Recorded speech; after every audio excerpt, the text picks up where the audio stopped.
G'day, Juju. Thanks for taking the time to have a bit of a chat to us.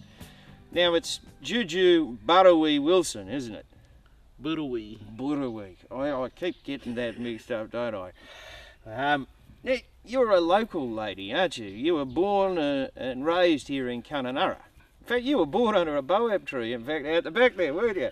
At Mantini. At Mantini. So you've seen over a number of years changes in the landscape. And you've been with Toad Busters too, since 2003. 2004? Okay. You've been out though pretty much from the word go, haven't you? Yes. Now, given that you have been a part of Toad Busters and out there running trips yourself, you would have noticed a few changes in what animals are being hit by toads. Well, most animals got hit, like the water monitors, kookaburra, water python, things like that, crocodile, turtle, and mostly small fish like brim, sparrow. Okay. Because they eat the toad's egg, and the egg is already with poison. Yep. So they all die when they do swallow the egg. And looking at it, I mean, most of the billabongs are poisoned with cane toad. There is a definite smell about a billabong after toads have moved in. It stinks. So are you seeing drops in bird numbers about the place yourself? Kookaburra, yep. Wedge-tailed eagles, brolgas mainly, and pelicans. Okay. So some pretty iconic Australian birds too, particularly with the kookaburra, the blue-winged kookaburra. I've noticed their populations have dropped just around Kununurra. You're just not seeing them or hearing them as much as we used to. Yeah. What does the people within the Mirrawong-Gidgerong community think about that?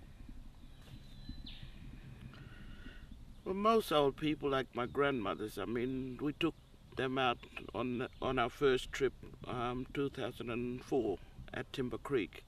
I mean, they loved it out there, and they talk about the animals and even stories about the bird. Yep. I mean, it's real good to hear old people talk about the animals and to tell the kids what's going to happen when these cane toad come into the place. I mean, they'll destroy everything what we have. Now, brings me to another question. We've talked about how cane toads affect the bird population about the place. How do you see it affecting the bird population? Well, the birds live on both things. They live on seeds, like the flowers and things like that. Yep. And also the insects. Yep. I mean, if they don't have any insects around, it's just like meat to them. They'll die. Yeah. So, I mean, what you're saying there is like toads, it's not just the predators that are coming through, taking out the toads, that are going belly up. It's the fact that the toads are eating out that invertebrate base. Yes. So your real worry is that there's a lot of animals out there that might not eat toads, but are going to go awful bloody hungry because there's no insects. Yes. Every community that I've had something to do with, they're all in there doing the best that they can. The young kids in particular, they seem to be really quite good toad busters. The young children are very nice. I mean, they're very quick. They love doing it. Yep. And they plus also they like looking for bush tucker. Yep. And swimming. They love swimming. Yep. I don't know who doesn't, particularly when it's a hot day like today. It'd be nice to be next to a billabong, I'll give you the tip. Now, Juju, often people talk about the negative effects of toads that are having on culture.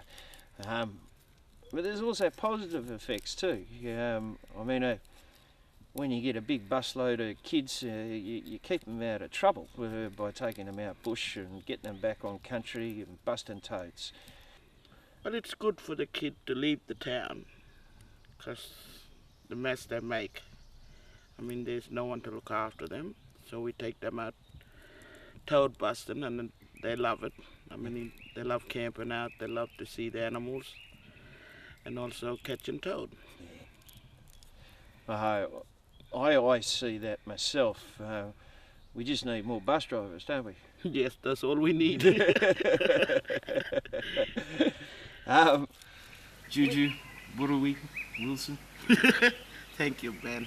Thank you very much.